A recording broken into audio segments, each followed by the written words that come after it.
Sir Rabindra Jadeja একসময় মায়ের মৃত্যুতে শোকাহত হয়ে ক্রিকেট থেকে সরে এসেছিলেন, কিন্তু আজ সেই ছেলেটাই কখনো ব্যাট হাতে, কখনো বল হাতে, আবার কখনো দুরন্ত ফিল্ডিংয়ের মাধ্যমে রাজ করে চলেছেন গোটা ক্রিকেট দুনিয়ায়।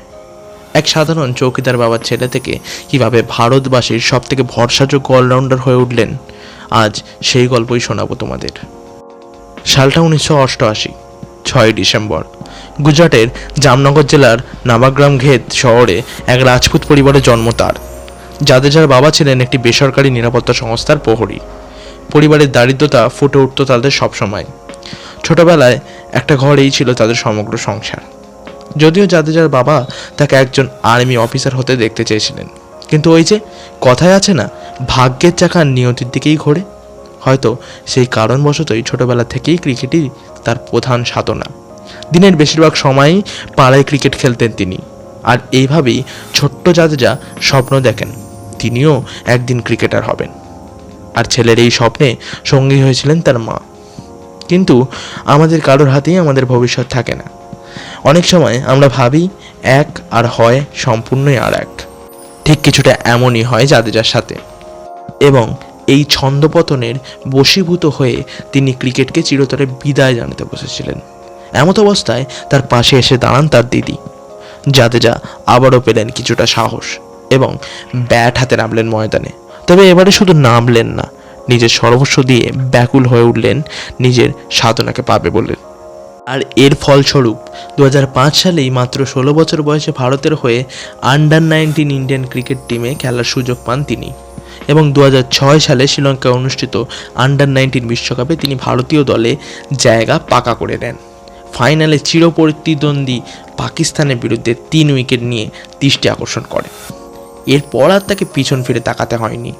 2008-9 রঞ্জি ট্রফিতে তার চমকপ্রদ অলরাউন্ড পারফরমেন্সের দ্বারা মুগ্ধ হয়েছিল জাতীয় দলের নির্বাচকরা, এবং তিনি শ্রীলঙ্কায় ওডিআই সিরিজের জন্য নির্বাচিত হয়ে যান তৎক্ষণাৎ।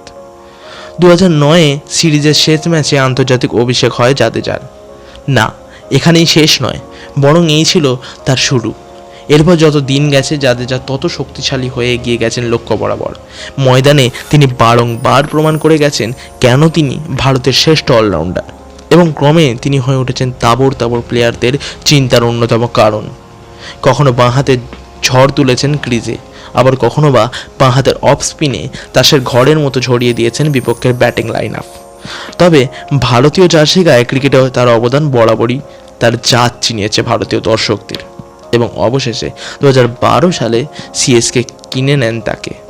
ব্যাস, এর পরের ইতিহাসটা তো সকলেরই জানা। এই তো চলতি আইপিএলেই কেকেআরের বিরুদ্ধে যখন চেন্নাইয়ের বোলিং টলমল করছিল, তখনই একবারে হাত ঘুরিয়ে 2টি মূল্যবান উইকেট তুলে দলকে পুনরায় ম্যাচে ফেরান জাড্ডু, এবং অবশেষে 4 ওভার হাত ঘুরিয়ে মাত্র 18 রানের বিনিময়ে তুলে নেন 3টি মূল্যবান উইকেট, আর যার ফলে মাত্র 137 রানেই থেমে যায় কেকেআরের দৈরথ, এবং খুব সহজেই ম্যাচটি সিএসকে তাদের পকেটে পুরে নেন। এই রকম দৃষ্টান্ত অবশ্য জাদেজার ক্রিকেটের জগতে ঢেলে সাজানো রয়েছে, এবং বর্তমানেও আরও নতুন নতুন রেকর্ড সংযোজন করছেন তিনি। ভালো থাকবেন রবীন্দ্র জাদেজা ওরফে আপনার আমার প্রিয় জাড্ডু। সমগ্র স্বপ্নের জলছাপে পরিবারের পক্ষ থেকে চলতি আইপিএল এবং আগামী দিনে টি-20 বিশ্বকাপ সহ আন্তর্জাতিক ক্রিকেট নিয়ে অনেক অনেক শুভেচ্ছা। আশা করছি এবারেও চেন্নাইকে আরও একটা ট্রফি উপহার দেওয়ার আপ্রাণ চেষ্টা করবেন আপনি। ভালো থাকবেন।